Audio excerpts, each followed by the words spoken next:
No, I continue fight. I think next year. Alexander Usyk's call-out has sent shockwaves through the boxing world. After dismantling both Tyson Fury and Daniel Dubois twice, he's now setting his sights on Anthony Joshua for a 2026 trilogy. Fans are buzzing, social media is on fire, and the anticipation is real. Usyk's confidence is unshakable, making this potential clash feel like a historic heavyweight showdown in the making. We speak with Anthony. Say, hey bro, I have preparation. If you can come. Alexander Usyk isn't holding back. After AJ's shocking display against Jake Paul, Usyk makes it clear Anthony is far from his level. Having already defeated AJ twice, he's now teasing a 2026 trilogy.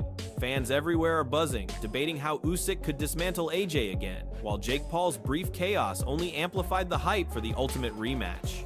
Anthony not like this move like me. Listen, we give to what help Anthony grow. Johnny Nelson lays it bare. AJ is under a microscope. After Jake Paul's shocking victory, the scrutiny on Joshua has intensified, with fans and pundits expecting perfection. Nelson highlights the pressure cooker environment AJ faces, making every mistake magnified. Usyk watching this chaos is only adding fuel to the fire, teasing that the trilogy could be a masterclass for him. God, he got slaughtered. Because you expect him to get slaughtered. It's about AJ. And AJ's in a position where all he's going to do is get criticised. It needs to be a 100% spot-on performance. Anything less, and he's going to get absolutely vilified. Simon Jordan calls out the insanity of Jake Paul stepping in against AJ. Joshua, even after Dubois, remains a top-tier heavyweight, but mental hurdles are real. Jordan's point underscores how Usyk, having beaten AJ twice, could exploit both skill and psyche in a potential 2026 trilogy. The Jake Paul fight only makes the hype around Usyk versus AJ unstoppable. His financial welfare, but Jake Paul going into a fight with Anthony Joshua, to me, is absurd. I mean, Anthony Joshua is a legitimate two-time heavyweight champion of the world. He may have got destroyed by Daniel Dubois, but notwithstanding, there's nothing physically wrong with Anthony Joshua that he can't execute. Mentally, he might be in a little bit of a difficult position after the loss to Daniel. Spencer Oliver's point is clear. AJ views Jake Paul as quick, effortless money, and honestly, who can blame him? After going 12 brutal rounds twice with Alexander Usyk, stepping in with a YouTuber turned cruiserweight is practically light cardio. Jake thinks he's earning respect, but he's walking into a cash grab mismatch where AJ barely breaks rhythm, let alone sweat. Well, Anthony Joshua was talking about wanting warm-up fights before going into bigger fights, but look, it's prize fighting at the end of the day, and the way that Joshua will see it, and Matchroom and all the team, the fans won't like this, by the way. I don't like it. No, I don't like it either. But the way that Joshua will see it is as a money grab. He'll see it as an easy money grab, but at this stage of his career, is it a fight he should be taking? Johnny Nelson isn't exaggerating. Jake Paul wouldn't even dominate at British level, yet he's calling out a man who fought one of the greatest technicians alive in Usyk. AJ, at 245, is a version built for power and destruction, and Jake stepping toward that weight range is reckless. This isn't ambition, it's delusion packaged as entertainment. For Jake Paul, absolutely crazy. Jake Paul is a domestic level professional fighter here in the UK. Would he win a British title? No, I don't think so. So now they're putting this domestic level fight in with a former heavyweight two-time champion of the world. The weight is 245, so I think last time Anthony Joshua weighed around that, it was when he boxed Usyk. Carl Froch views this matchup as a demolition waiting to happen. In his eyes, Joshua doesn't need elite form, his fundamentals alone overwhelm Jake Paul. Froch's tone makes it clear, the skill gap is enormous, and Paul has never shown he can survive against a heavyweight's basic pressure. This is a one-round job. Because AJ, even though he's past his best, even though he's seen better days, he throws a nice 1-2 down the middle. He's got a nice bit of distance, and fake Paul can't fight. He just can't. I don't care what anybody tells me. He can't fucking fight. He lost to Tommy Fury, for crying out loud. Gareth A. Davies underlines the size and pedigree gulf. He compares Jake's regional level experience to Joshua pushing an elite champion like Usyk for long stretches. That contrast alone makes the matchup feel surreal, like two fighters who don't belong in the same competitive universe. I completely agree with Ben. I mean, that's the biggest issue with the fights. Let's be fair. Jake Paul is an area level fighter, British area level fighter. That's where he's at as a cruiserweight. He's stepping in against a very big heavyweight who's a massive puncher. Just go back to the second fight with Alexander Usyk. Look how great Alexander Usyk has become. And you go back and look at some of the highlights of Joshua's attacks on Usyk and gave him a really hard... Frank Warren acknowledges that Jake Paul knows the risk he's walking into, but awareness doesn't erase the reality of stepping in with a massive, seasoned heavyweight. Confidence is one thing, absorbing real heavyweight power is another entirely. Jake's belief can't close that physical gap. Right. It's a dangerous fight. Of course, it's it's a dangerous fight. But I'm not here to be there selling their show. I've got no interest in the fighters from that perspective. I just think that he is a licensed boxer. He trains. He knows what he's getting involved with. He's not an idiot, and he knows what he's going to be up against. But he must believe in himself to do it. Eddie Hearn doesn't sugarcoat it. Joshua's size, speed, and explosiveness create a gap no developing cruiserweight can realistically bridge. He makes it clear, this isn't entertainment for AJ, this is a heavyweight with real knockout power, and Jake is stepping into a level he's never been near before. But I said to Jake Paul, you ain't in a box, mate, and this ain't David Blaine. I said, so just be careful, because AJ will take your head clean off your shoulders, and it's dangerous. Yeah. And you take on that responsibility, and we all have to, so we've got to think about that. But this is Anthony fighting a top 50 cruiserweight in the world. It's not something that we would normally do. Yeah. But we also... David Benavidez highlights the simplest truth. Joshua has spent his entire career at the absolute peak of heavyweight boxing, while Jake Paul is still learning the basics. When someone with limited experience stepped in last time, the result was brutal. Benavidez is reminding everyone that AJ's pedigree isn't hype, it's proven through Olympic gold, title fights, and surviving wars with elite operators like Usyk and Klitschko.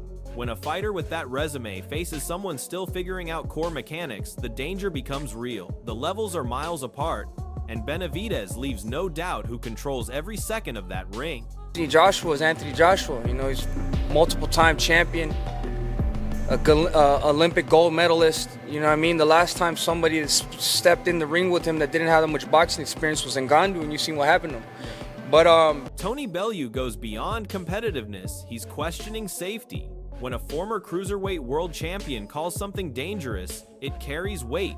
Bellew sees a young fighter chasing a payday without recognizing the real cost, stepping into the ring with a heavyweight who punches through guards and has flattened elite opposition. Bellew's frustration is clear. He respects boxing too much to pretend this is normal matchmaking. He sees a situation where ambition is blinding judgment, where financial opportunity is overshadowing medical reality. His tone says it all. This isn't brave, it's reckless, and the outcome feels predictable to anyone with experience. It's just a gross mismatch. Yeah. Like, you don't understand his health is in jeopardy. So, I'm not even entertaining it. I just think it's dangerous. And listen, I might have to work it, but it's just... It's kind of ludicrous, isn't it, really? It's insane. This boy is nuts. Is nuts, and I think he's putting his life before he's putting his life before. Duke McKenzie frames it like classic matchmaking, a rebuilding fight dressed as a spectacle. In his eyes, Jake Paul isn't a threat, he's an assignment, a confidence booster, a name chosen because he guarantees an explosive highlight. McKenzie makes it sound bluntly simple. AJ needs momentum, and Jake provides it. He sees Paul as someone walking straight into a knockout he can't avoid, a fighter selected because he fits the promoter's plan, not because he belongs on that level. It's not cruelty, it's business. And in that business, mismatches like this end violently and early. And he's a soft touch. He's waiting to get knocked out. So the promoter says to himself, right, he scratches his head and says, you know what, I need to get my fighter a couple of easy ones just to get his confidence back, so he can bring him back to the fore, bring him back to everybody's imagination. Everybody sees him knocking somebody out, looking good doing it. So this guy's made for Anthony Joshua. It'll be another Ngannou early night for Joshua, where he gets a little bit of confidence. Tommy Fury delivers the rawest assessment of all, pointing out that Jake struggled with him, a natural light-heavy novice, so how could he handle a full-sized elite heavyweight? Fury isn't analyzing tactics, he's highlighting a gulf so wide it borders on parity. He's seen Jake's limitations up close, felt his power, measured his timing, and none of it convinces him Jake would last beyond seconds with Joshua. His tone reflects what many fighters privately believe. This matchup isn't competitive, it's a spectacle built on bravado, and Joshua's physicality alone would overwhelm Jake before he even settles into stance. But if I can beat Jake Paul, then excuse my French, what the fuck is Anthony Joshua going to do to Jake Paul? I think my dad said that AJ could beat him with his prick, and I completely will back that up. Even if AJ had a broken arm in there, it still wouldn't go past a minute. Logan Paul's words hit hard because he's speaking from both shock and a kind of insider observation. Watching Joshua dismantle someone like Francis Ngannou, who had never even tasted a knockdown before, and being out cold for 5 full minutes, is a testament to Joshua's raw power and skill. Logan's point about Jake Paul being not a real boxer emphasizes the gap between showmanship and true professional experience. If these two collide, there's almost no room for hype or social media bravado. Joshua's capabilities don't just intimidate, they completely eclipse that type of illusion. Fans online are already debating if Jake can even last a single round against someone who has delivered stoppages against elite competition. Logan's shock mirrors what many boxing enthusiasts feel. This isn't just a fight, it's a reality check, and anyone underestimating Joshua is in for a harsh awakening.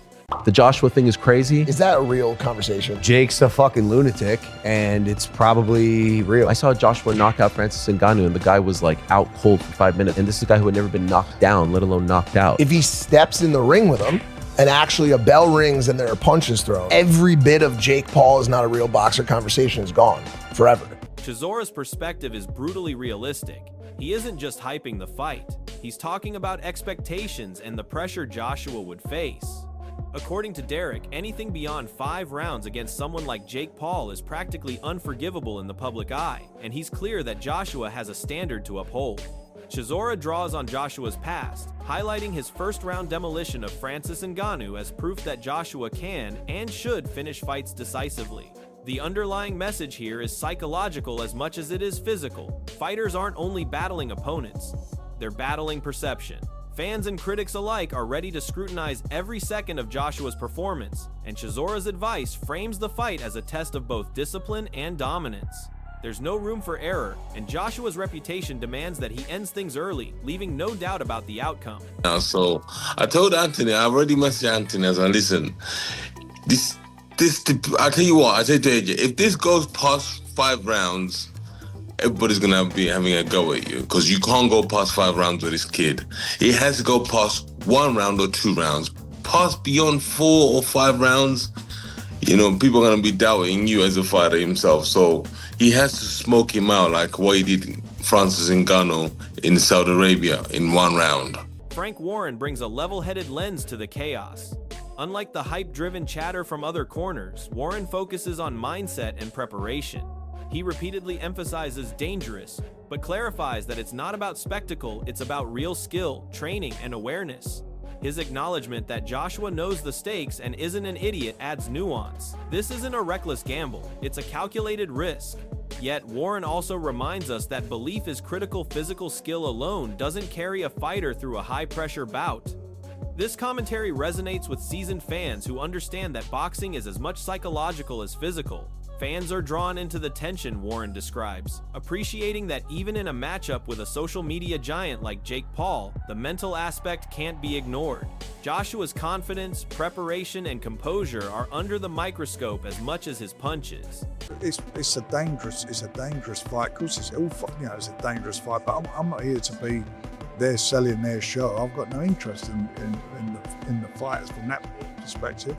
I just think that he is a licensed boxer. He trains.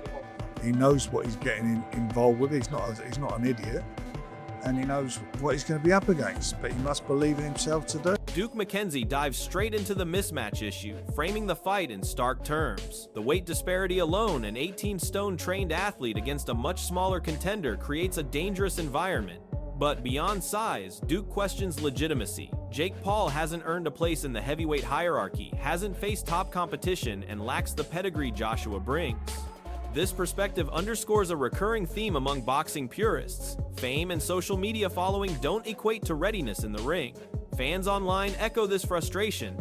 debating whether hype alone is enough to justify a fight with real-world consequences. Duke's words serve as a reminder that boxing is unforgiving. Inexperience meets raw talent at great risk, and this is where reputations are forged or shattered. For Joshua, this isn't just a fight, it's a statement that separates genuine champions from internet sensations. I don't believe to fight Anthony Joshua. It's not like he's beaten, 4 or 5, top line heavyweights, other heavyweights. I don't believe he's boxed any heavyweights. The tension couldn't be higher. Every angle we've heard, from Logan Paul's shock at Joshua's raw power, to Chisora's brutal warnings about rounds and expectations, to Warren's focus on mindset, and Mackenzie's take on size and experience paints the same picture. This fight is far from ordinary. Anthony Joshua isn't just stepping into the ring against a social media giant. He's defending his legacy against someone who has never truly earned a place at this level. The stakes are enormous, and every fan, pundit, and fighter is watching to see if Joshua will dominate like we expect, or if an upset could rewrite the narrative. Now it's over to you. Do you think Joshua will smash through the hype and prove why he's a true heavyweight champion, or could Jake Paul shock the world with the unthinkable?